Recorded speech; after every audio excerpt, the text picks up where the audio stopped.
sa. Oh, di grazia, perché? Stanotte ho fatto un sogno. Ah! Anch'io ho sognato. E cosa hai sognato?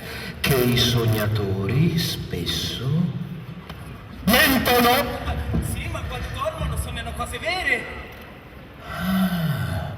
Ma da te questa notte è venuta la regina Mab.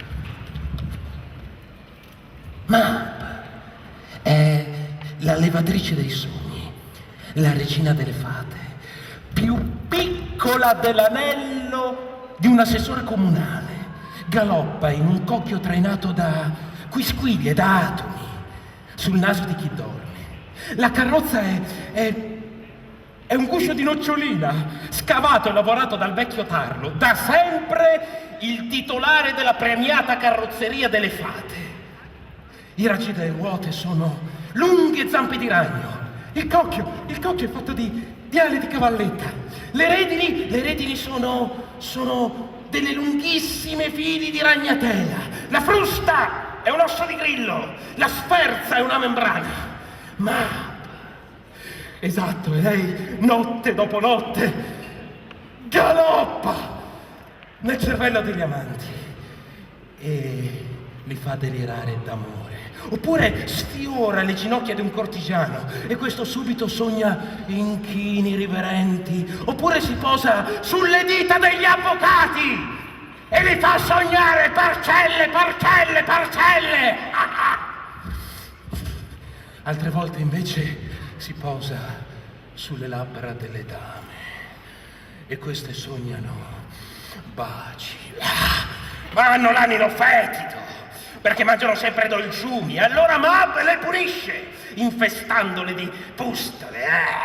Altre volte galoppa sul naso di una rivista e questo sogna di far carriera.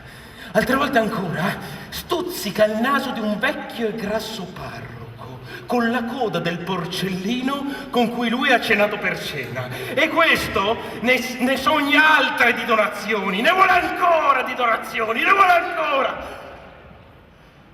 Altre volte sfiora la gola di un soldato e questo comincia a sognare di brecci, agguati, lame di Toledo, brindisi con boccali profondi ed ampi 7 metri. Poi Mab scocca un colpo di tamburo all'orecchio e questo si sveglia terrorizzato, bestemmia una preghiera o due e poi il soldato torna a dormire.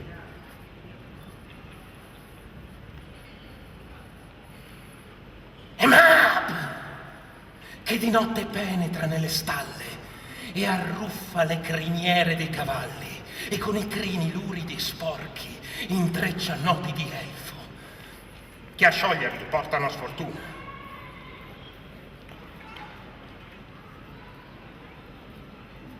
È lei che di notte, quando le fanciulle dormono sulla schiena, gli monta sopra e le insegna a portare e le fa donne di gran portamento.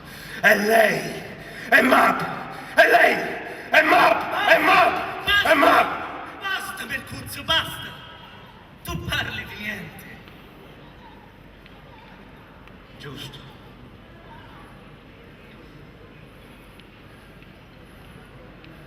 Giusto. Io parlo di sogni che sono figli di una mente vagabonda che ha meno sostanza dell'aria ed è più incostante del vento, generati da vana fantasia. E questo vento ora sta accarezzando le gelide gole del nord per poi tornare a sud, carico di calore. Questo vento di cui parli ci confonde. Arriveremo tardi. Troppo presto. Perché il destino amaro, tremendo di morte Come non ce l'hanno in si funzione? sta per arrivare proprio questa sera. Rifiutiamo. Dice un cuore. Ma chi governa le mie vele, diriga la mia rotta. Andiamo! Sì.